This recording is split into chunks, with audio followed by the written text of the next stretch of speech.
What's up, everybody? Welcome back to the channel. This is going to be the first build update for the You Choose Roadrunner. I didn't have a chance. I got right to work on it Sunday, but I didn't have a chance to do anything yesterday.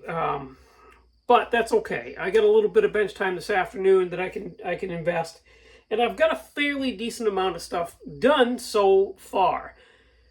However, I made a mistake already.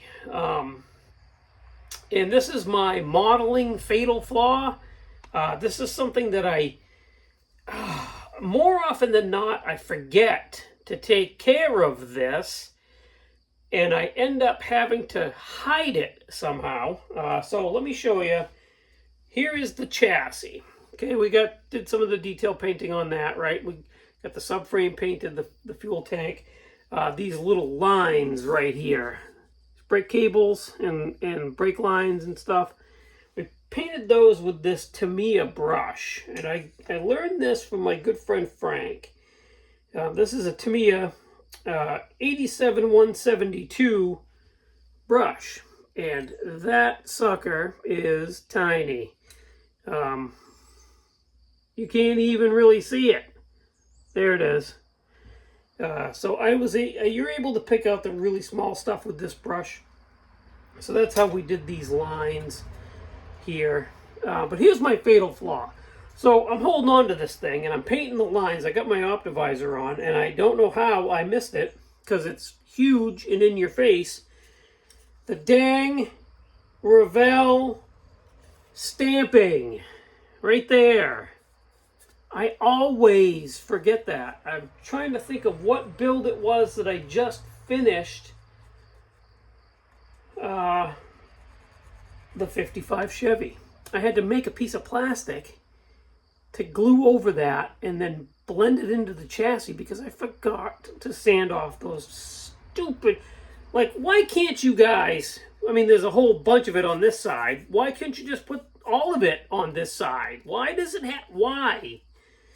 Anyway, so I've got to figure that out. I'm probably going to do what I did with the 55 and take a thin piece of sheet plastic, styrene, and cover that, and then just paint it to match the chassis and make it go away. So irritating.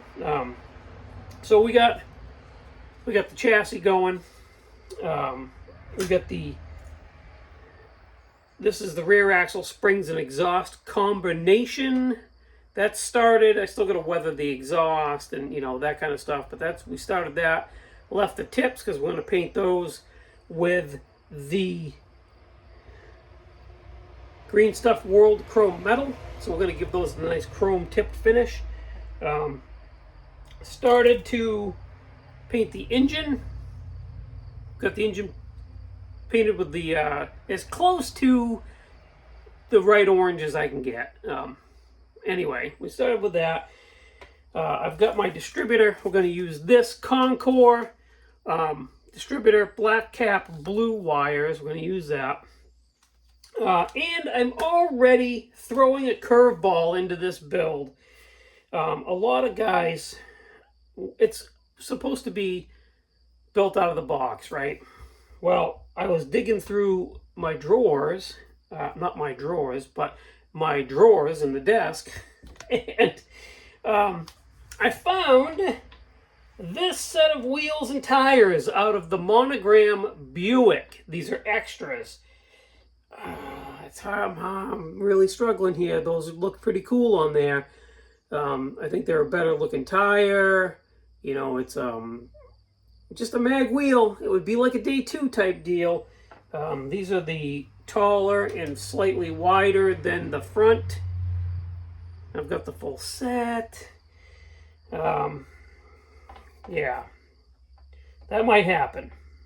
But that would be the only thing I would change. Otherwise, I really like the kit the way it is. Yeah. I threw myself a curveball. I wish I'd found those when I was having you guys pick everything. I would have given you the option to pick those. So, I don't know. Would it upset you guys if I used those? Probably not, I wouldn't think, right? Versus the steel wheels that I have in there. that came with the kit with the dog dish hubcaps. I have those painted body color, and I could still use those with the tires, but I had a couple of guys, I think Jason Rothgeb was like, I don't like those tires. I do like these a lot better, so I'm not sure. That's a possibility. We'll find out further down the road whether or not I'm going to use those or not. Probably going to talk myself right into it, but I'm not sure yet. So that's where we're at. It's Tuesday, so I've got you know, a fairly calm week ahead of me. I should be able to get a lot of stuff done on this model pretty quickly. There should be zero issues with having this model done by Classic Plastic, October 6th. 6th, 5th, 5th, 6th, somewhere in there. Maybe even the show before it, PatCon, which is September 28th. I might have it done for that. That'd be pretty cool. That way it could hit all of the shows that I'm going to this year. That would be pretty cool. But we'll see. Anyways, we're caught up. Thank you for watching. Thanks for subscribing. I really appreciate each and every one of you. Please go check out everybody linked in the description of the video. They're going to appreciate it just as much, if not more, than I do. And I'll see you again probably end of the week with another update on this. We're cranking, so this is going to be pretty cool. I am excited to get this done. Okay, guys. Have a good rest of your week. See you on the next one.